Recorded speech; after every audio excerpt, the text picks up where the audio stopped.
ಕೆರಗೋಡು ಬಳಿಕ ರಾಜ್ಯದಲ್ಲಿ ಧ್ವಜ ದಂಗಲ್ ಹೆಚ್ಚಾಗ್ತಾ ಇದೆ. ಸಾಮಾಜಿಕ ಜಾಲತಾಣದಲ್ಲಿ ಫ್ಲಾಗ್ ವಾರ್ ಜೋರಾಗಿದೆ.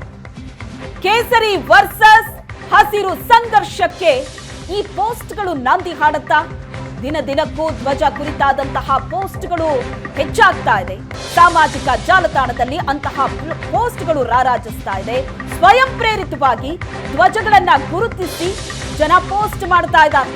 ಟ್ವೀಟ್ ಮಾಡೋ ಮೂಲಕ ರಾಜ್ಯ ಸರ್ಕಾರಕ್ಕೆ ಜನ ಪ್ರಶ್ನೆ ಮಾಡ್ತಾ ಇದ್ದಾರೆ.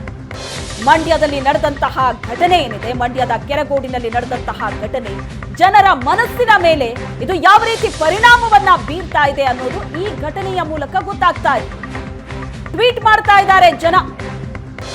ಯಾವುದೋ ರಾಜಕೀಯ ಪಕ್ಷ ಅಥವಾ ಪಕ್ಷದ ಮುಖಂಡರು ಕಾರ್ಯಕರ್ತರು ಟ್ವೀಟ್ ಮಾಡ್ತಿರೋದಲ್ಲ, ಜನಸಾಮಾನ್ಯರು ಟ್ವೀಟ್ ಮಾಡ್ತಾ ಇದ್ದಾರೆ. ರಾಜ್ಯ ಸರ್ಕಾರಕ್ಕೆ ಪ್ರಶ್ನೆ ಮಾಡ್ತಾ ಇದ್ದಾರೆ. ಎಲ್ಲೆಲ್ಲಿ ಇಂತಹ ಬೇರೆ ಬೇರೆ ಧ್ವಜಗಳು ಕಾಣಿಸುತ್ತೋ ಅದರ ಫೋಟೋ ತೆಗೆದು ಆ ಫೋಟೋವನ್ನ ಹಾಕ್ತಾ ಇದ್ದಾರೆ.